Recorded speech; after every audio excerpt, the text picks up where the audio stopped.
My name is Trudy Grable, and I'm going to be your speaker today on in-home support services and how to prepare for the assessment for in-home support services.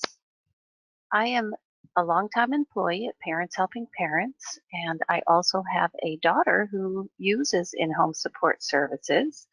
And I've also have about 27 years experience in working with families. So I hope to do you justice in this training and help you to get the hours that your child needs and is entitled to. So let's get started. I want you to do some downloading of the handouts that you want to be able to, one, either refer to during the training or refer to later. So let me just also tell you that if you are watching this webinar, we have made every effort to make sure that the information is current and accurate. Though things do change county to county, and you'll always need to check to see if any changes have been made in your county. So to download, what you're seeing is this screen here in the top button or the top image. If you look to the arrow, you'll see a blue button with what looks like a text, a little document with text. When you click on that, you'll then see the list of downloads that you can capture on your own computer in PDF format. So go ahead and download those now. I'll give you just a few minutes, well, not even a minute. You can advance this as you're going along, so actually I don't need to give you any minutes. So here's what we're going to cover. We're going to cover eligibility, preparing for that assessment, making sure that you've documented the information that's going to yield the best results for the outcome for your child. We're going to look at the medical forms that are required, and specifically we're going to spend some time on protective supervision because that's a service that isn't usually offered on the menu of services from IHSS, so you need to be sure to ask for that. Each person that is applying for in-home support services must physically reside in the U.S. They must be a California resident, have Medi-Cal, and live in their private family home or their own home.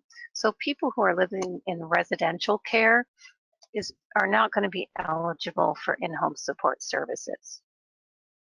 These are the available services that are there to help keep the person in their home. So domestic help, and that's primarily for adults, not for minor children. Meal cleanup, laundry, shopping, pardon me. Personal care, hygiene.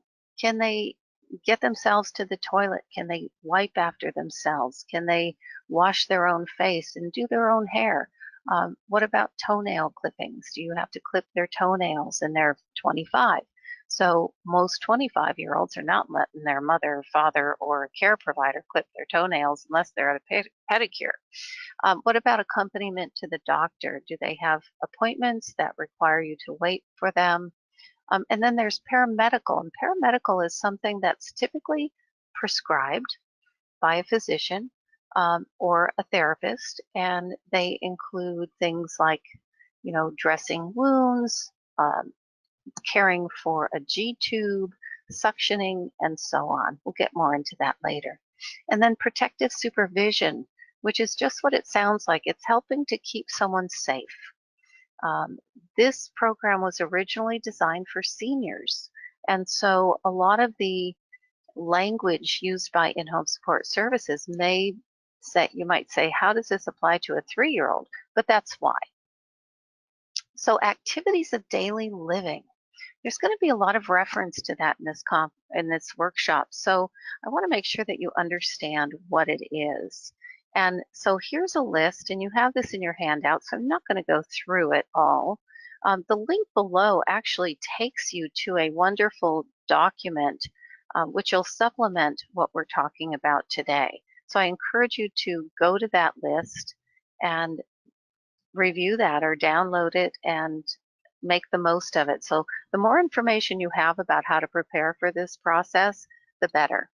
So protective supervision, again, is just observing their behavior, making sure that if they need intervention for safety, that you're there to provide it. Let's talk about who can provide in-home support services. Essentially, it's anybody that you feel would provide the best care for your son, daughter, or client.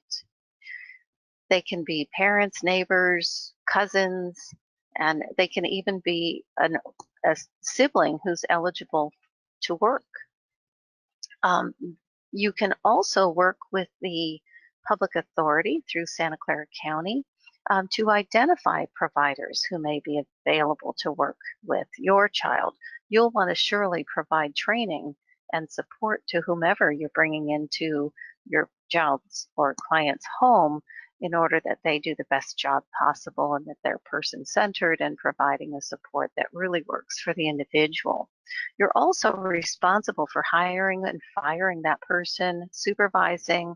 If you're an adult person or you're someone with a disability who's applying for in-home support services, you would serve this role. There's more information at this link on how to become a provider. So I recommend that you take a look at that once you get past this first step of actually getting prepared and getting authorized. So services can be provided by parents and can be provided by non-parents. Now, this specific slide is talking about children who have minor children or parents who have minor children.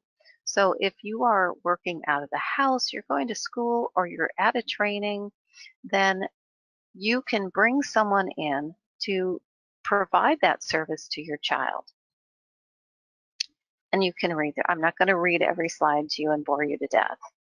So parents can provide it, and this is when a child is under 18, because remember, the age of majority is 18, and after that they stand alone financially and support-wise as far as how the government and how the state looks at them in relationship to your income and your responsibility. So if a parent can't maintain employment, so let's say mom used to work full time and all of a sudden she's unable to provide or find appropriate caregivers and has to provide the supports to her child herself or the dad, then that would make her eligible to become the provider for her child, whether her child is 3, 13, or 17 and a half. At 18, that rule doesn't apply. If the child is at risk of out-of-home placement, such as a group home, and the parents don't have adequate care in the household, and then the parent may be able to provide those supports. Now, when both parents are in the house, there's an assumption that one of you is going to be tending to the child. This is a minor, remember. But if the other parent is out of the house working at school or is disabled themselves, you can both be home, then you can be the provider. So the first steps in this whole process is to call the Santa Clara County IHSS office. The number's at the top. You can also print and fax your request, and that number's provided.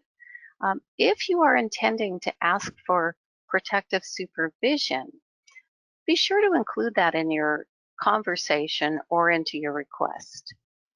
After that, a social worker will call to make an appointment for you to come to your home and do the assessment process. So things that you can do to get ready for that is start writing a list of everything you do for your child and the duration of what you're doing.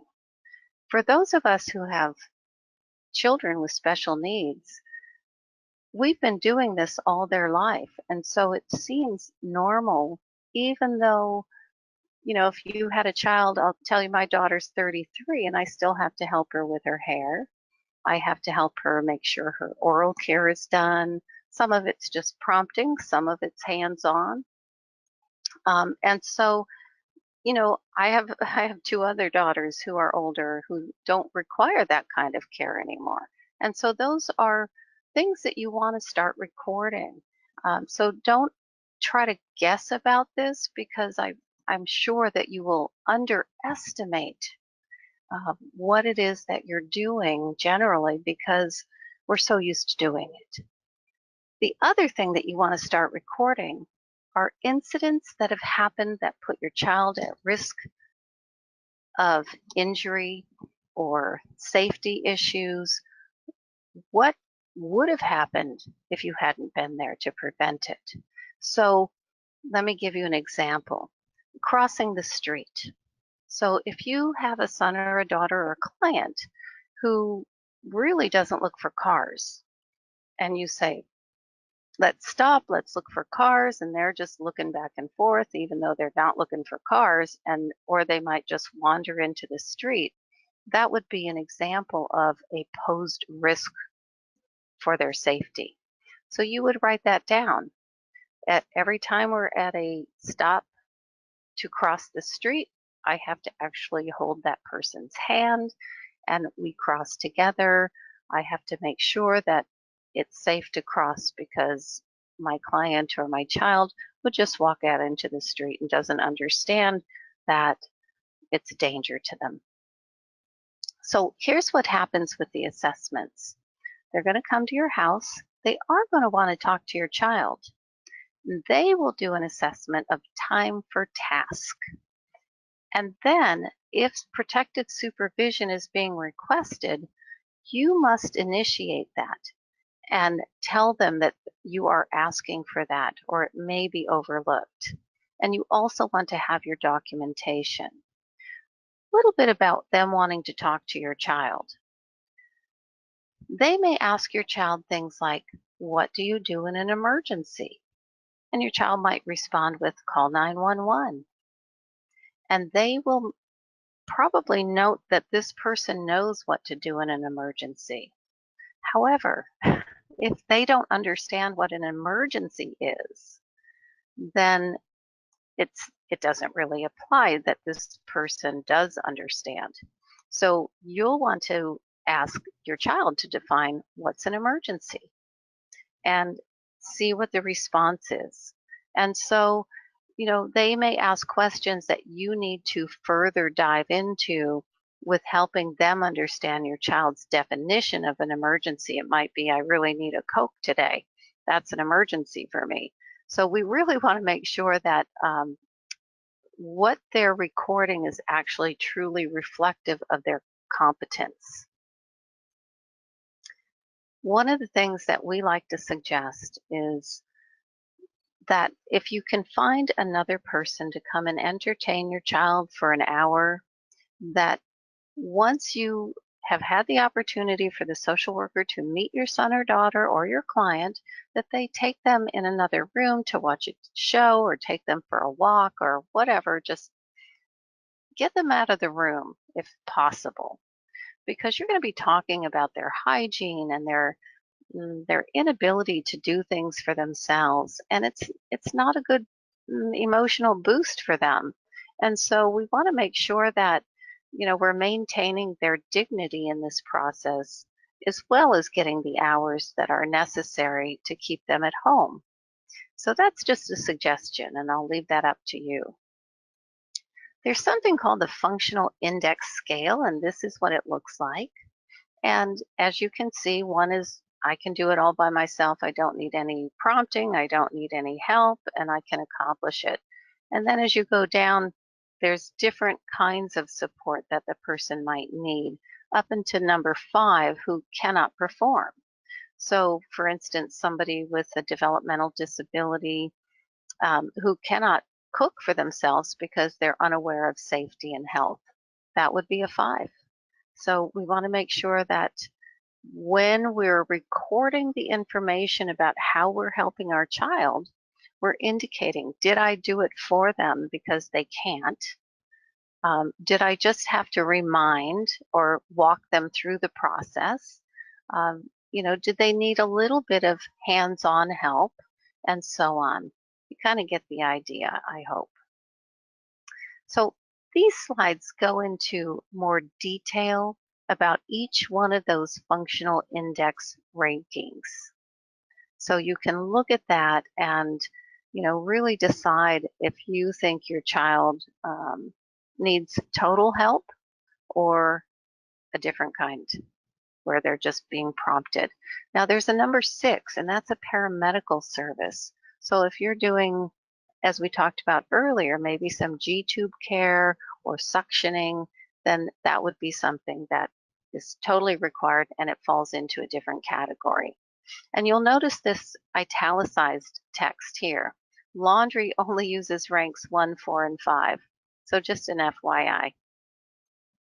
So there's some limits on the number of hours for some of the items.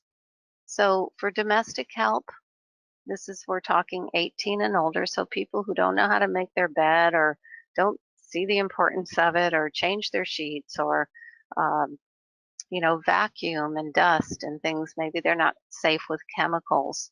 So 6 hours a month is typically what you're going to get for that. Laundry, an hour a week, unless you're using a laundromat, food and shopping an hour, and other shopping and errands a half an hour per week.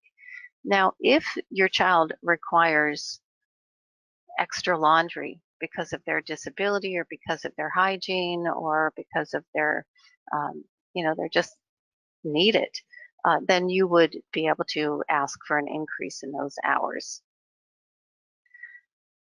A lot of the clients that are applying for IHSS are also regional center clients, so this only applies to regional center clients. In-home support services and respite are not the same. Respite means you are going off to relax, rejuvenate. It does not mean that you are doing someone's laundry. So the intent for this service is focused on you when you're getting respite. If you have difficulty, because we've heard on occasion that maybe a service coordinator who's new says, well, now that you have IHSS, you don't need as much respite. But remember, that's different, the different intent for that. And you can call OCRA, which is Office of Clients' Rights Advocate, for assistance when needed if you're having difficulty, and that's true for any regional center service. But we recommend that you try to resolve it with your service coordinator, and if not there, with their manager before you call the OCRA office. You're going to become an educator. A lot of the social workers at in-home support services may have never worked with people who have a developmental disability. And as you know, I'm sure you've heard the phrase of, if you've met one person with autism, you've met one person with autism, and the rules of engagement are different for every individual, whether it's autism or intellectual disabilities or cerebral palsy. So we want to make sure that you're educating that person about your child. Remember, they are making a decision about the level of need for your child in an hour, maybe an hour and a half. So you want to be succinct, you want to be prepared. So measuring the need this is a great worksheet that you can use to track the time. I'm going to click through so you can see what it looks like.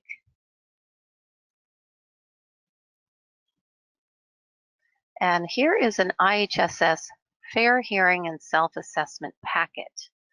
This, if you scroll down, I think it's page 33, and I'm going to scroll. I don't know if it'll let me do that, but let's try. Yeah, it did. Page 33. You can just put down the moments that you're doing things for each of these areas. You can print 2 copies, do 2 weeks worth, and get a good average. So it's a wonderful document to be able to use. And again, it starts at page 33. I'm going to go back to the beginning because I want you to see that there's a lot of really good information. There's information about children. There's share of cost information. So anyway, it's a really good document for you to consider downloading. Let's go back to our slideshow. Oops. Okay. So As I said, we're looking for an average of time because you might do the same task and one day it takes 5 minutes and the next time it takes 50. So depending on the level of the ability for your child to cooperate or to be physically able to be supported, it might take twice the time on some days versus others. So you definitely want to be averaging out. We talked about domestic supports being limited to 6 hours a day. But for example, if your person also has severe allergies or asthma and you need to keep things clean and dust every day or vacuum every day, then certainly you can bring that to the attention of the social worker and they would consider that. You're doing extra laundry, you're cleaning up after accidents, you're changing bed sheets frequently. You want to, again, that's why we say do it over the course of 2 weeks. It doesn't have to be 2 continuous weeks. It might be, I know you guys are busy, and so maybe you skip a couple of days. We'll just resume it. But guessing will probably undervalue the time that you are spending. So protective supervision, we've talked about what that is. So let's go a little bit more. Again, make sure that you are asking them to consider protective supervision for your person. You will need some documentation and evidence of need. So that tracking is really, really important for this, because if you look at the income for a service provider, an independent provider providing IHSS, if somebody's getting the maximum number of hours, we're talking about $42,000 in income per year for somebody that receives 283 hours. And as taxpayers and as the community, we want to make sure that who's getting that kind of money out of taxpayer dollars, it's necessary. So we don't want people to just say, yeah, I need it, and have somebody just go, okay. We want to make sure that the documentation is there. And that way there's no question about the need. So here's what it says about protective supervision for children. Just because somebody has an intellectual impairment does not mean they're automatically qualified. There's plenty of kids who have intellectual impairment who also are relatively safe. They are going to look at the age comps of the child. So when the child is 5, most children can be left to maybe watch a show while mom goes and does a lot of laundry in the other part of the house. There are some children who are 5 with a developmental disability who cannot be left alone while mom goes and does a load of laundry in another part of the house. So they're going to really look at age comparisons. It does not include routine childcare or supervision. So that would be a different service, and you can get that from regional center. If your child's a regional center client, you can get some support for childcare when a parent is working. It's also not for any of these. And the one that I'm going to focus on is anticipation of a medical emergency, because a lot of times it comes up at trainings by parents who have children with seizures is, well, what if my child has a seizure, might fall and hit his head? Well, sadly, it's still not one of the services that in-home support services provides protective supervision for. So, it's not going to be something that you need to write down. On the other hand, if your child has a seizure and they're post-ictal, which means following the seizure, period of time, and they're not able to be told, stay seated or you might fall down, and they keep getting up because of their cognitive impairment, that might be covered. So it's really a situational evidentiary process of how you're going to provide the evidence of need to the social worker and compare it to a medical emergency. That's a tough one sometimes. The other thing is I want to focus on is the antisocial or aggressive behavior of the person receiving IHSS. So in-home support services does not provide supports around behavior. So if you say, well, my child might go hitting someone and then get hurt, they're going to say, that's not our area. But the regional center, if your child's a regional center client, they might be able to help you with behavioral supports, or the school can help you with behavioral supports. So if you find yourself in that situation and you need help identifying resources, give us a call at PHP. We can probably guide you in what direction to take. All right, I think we covered that a little bit, but let me just make sure that I covered the exception of the medical prevention. So let's say you have a child with an intellectual disability who's pretty unaware of danger, and they break their leg and they're in a wheelchair and they're casted. Now, some people who might be in a wheelchair with a casted leg who don't have intellectual disabilities might get up and try to get, a soda out of the refrigerator that they can't quite reach, and they might fall down. And they'll say, oh, I shouldn't have done that. Pardon me. But if it's a person with an intellectual disability who is in the same situation and they decide to get up because they really want a soda, and they don't understand, if I get up, I'm going to fall down and injure my leg further or injure something else. It's due to their cognitive impairment, then that would be covered. It's confusing, right?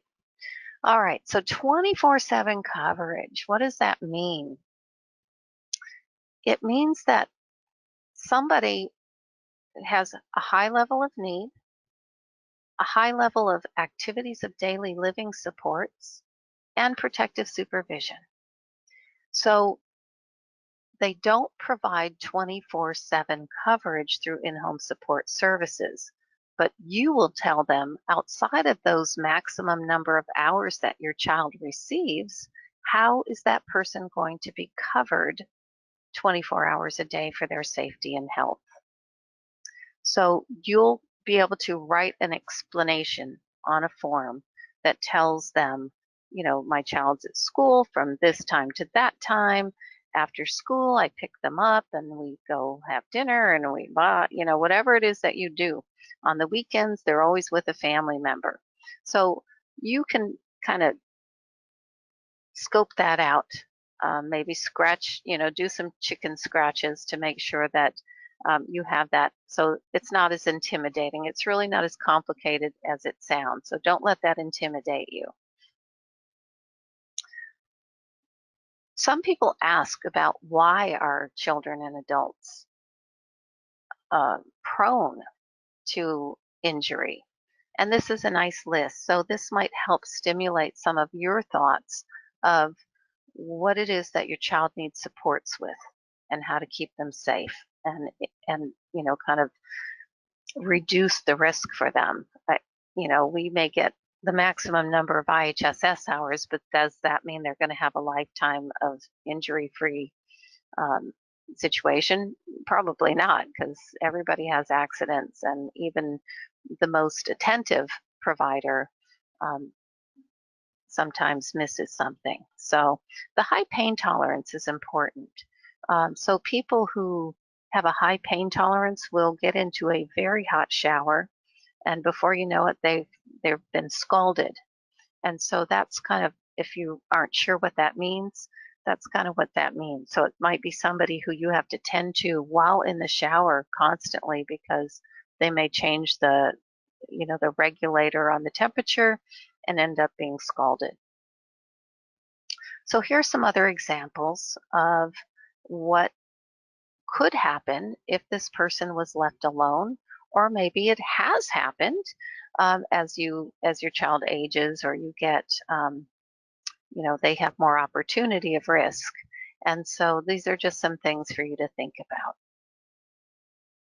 So we also recommend that you begin a list of situations that have resulted or could have resulted in harm to your child because of their lack of awareness of safety. And so there's some examples here for you to look at, some ways to look at what kind of support they needed, what was the risk, and again, what was the situation. So encourage you to start getting a list of this. You can also share this list, and there's a download with this list with other child care providers who work with your son or daughter or client, their day program if they're an adult, with school, to just document the potential for risk. Here's an example of, actually, this was my daughter's. And so, it was a good example for us to use. This was a long time ago, but it's still a good example. So the three factors in assessing protective supervision are memory, orientation, and judgment. And so let's say it's storming outside. It's winter, it's storming, and your person comes, ready for program or school in shorts and a t-shirt. They're unaware of the weather. They're also using bad judgment, right? So we're looking for these three areas. A lot of our kids don't learn from past experiences. So, we may think that we're doing a great job of every time, they have to do something, we tell them and they're going to remember, and one of these days it's going to stick. Not necessarily. So memory would be recalling learned behavior. So maybe they've almost had a near miss with a car. Maybe they've been hit by a car, yet they still walk out into the street. So keep thinking about all of those potential risks. Now, they want these risk factors to be recent, within the last 6 months or year. So when they were 5 and they're 17, that doesn't matter. They want to know present day, what are the risks? So let's talk about the hours that someone might receive. Remember I said activity of daily living is going to keep coming up, and here's where it's very critical.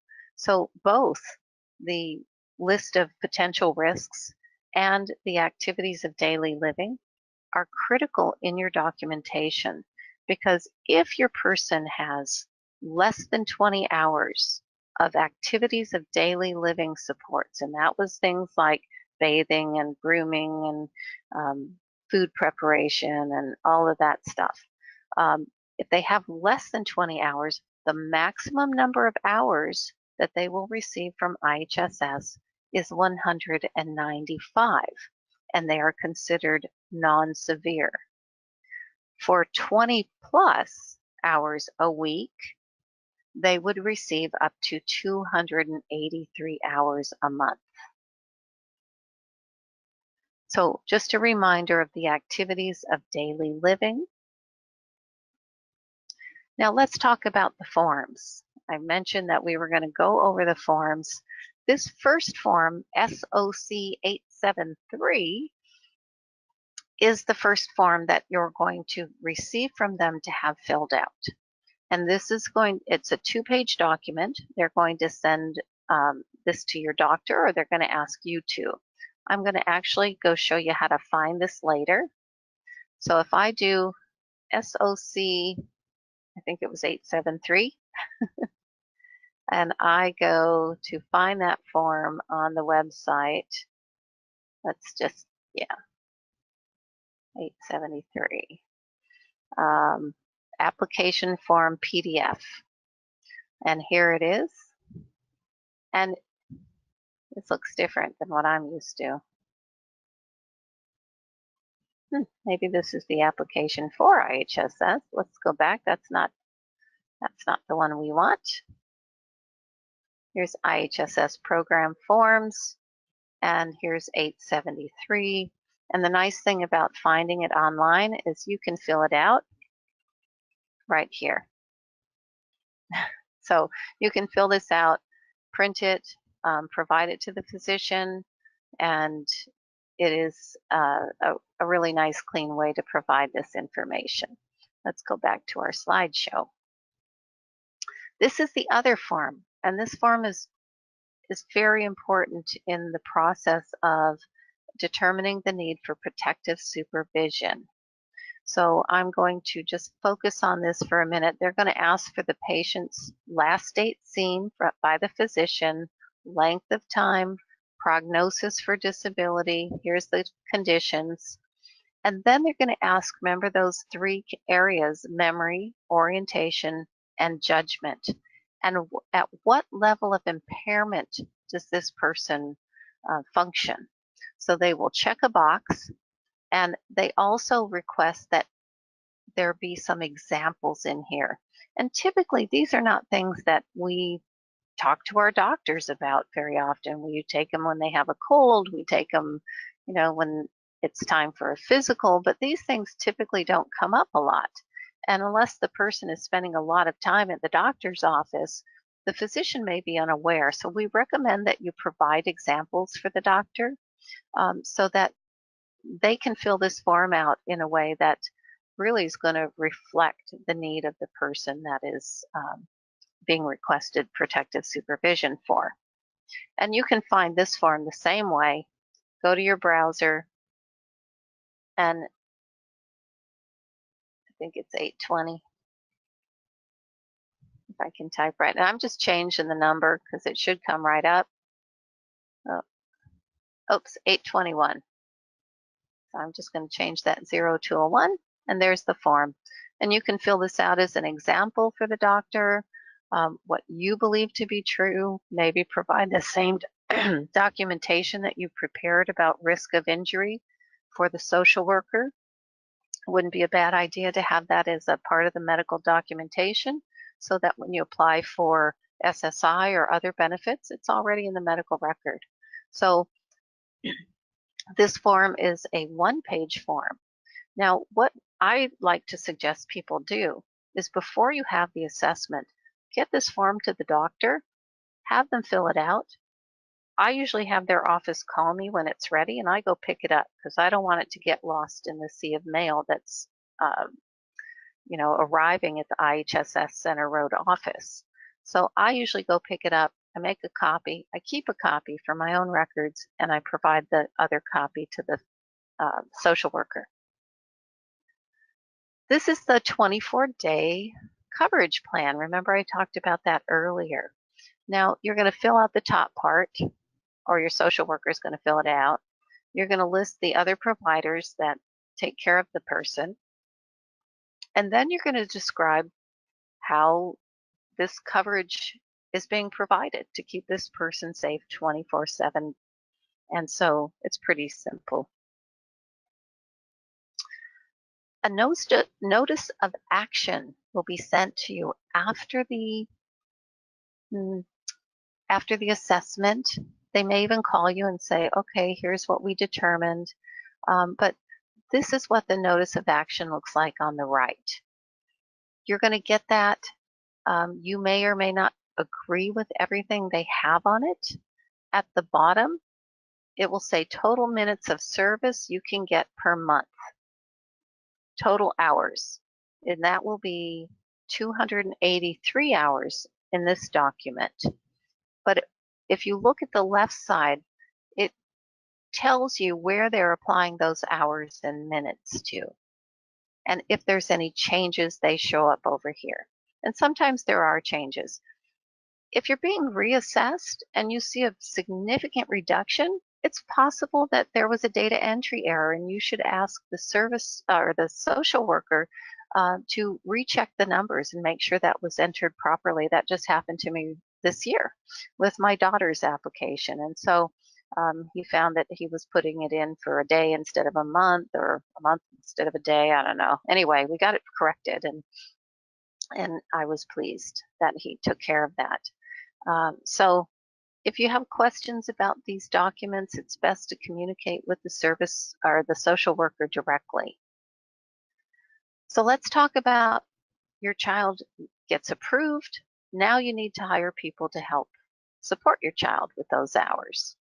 Uh, they're all called independent providers, whether it's you or whether it is a neighbor or a friend or somebody that you've connected with through the public authority.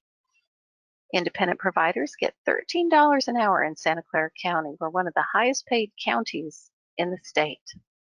If someone works at least 35 hours, they're eligible for health, dental, and a vision plan at only $25 a month.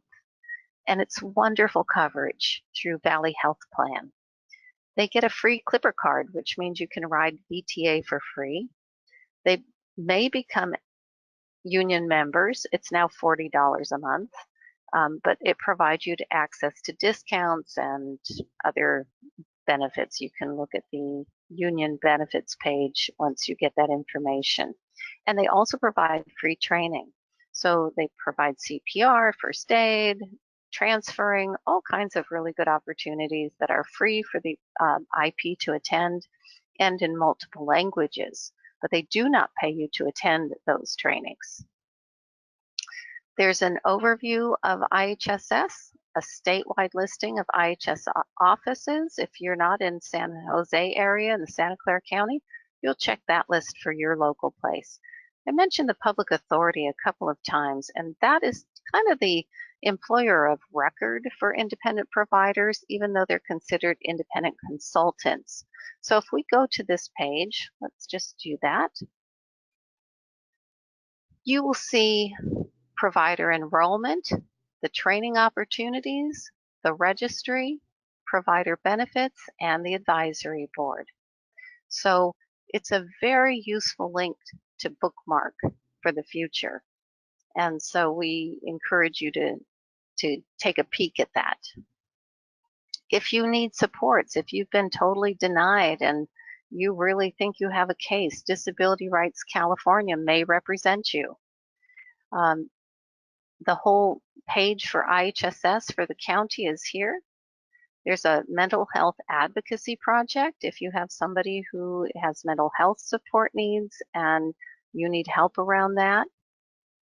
And I did create a handout with the documents so that you can just click on them and go to the site so you don't have to try to type all those letters and numbers in, because I never get them right. Here's the number to call when you are ready in Santa Clara County. If you're not in Santa Clara County, again, refer to that other list on this page, and it's the second link. Have your child's social security number. They're going to check to make sure your child has Medi-Cal, and it must be full scope Medi-Cal, unless it's share of cost, and most of our folks, that doesn't apply. If that applies to you, give us a call and we can help guide you around that. But have the social security number. They're going to make sure in the system that Medi-Cal is in place. If it's not, they're going to tell you, and they're not even going to do an intake over the phone. So if you have questions afterward, give us a call at 408-727-5775, or you can visit some of the links that we provided in the handouts. But we're happy to help you. If you're confused by anything, you can always rewatch this video. Feel free to share it with others, because we want to make sure people are able to safely keep their child at home and have the supports they need. Here's some other programs that are available here at Parents Helping Parents, also listed in your handouts. And we encourage everyone who finds this beneficial, or any PHP service beneficial, to please support our agency. We're a lot like PBS, where your memberships and your donations really make a difference at our agency and allow us to continue to further educating and empowering families to be their child's best advocate. So that's it for today, and I hope to get to meet you in the future. Again, my name is Trudy, and take care. Have a great day.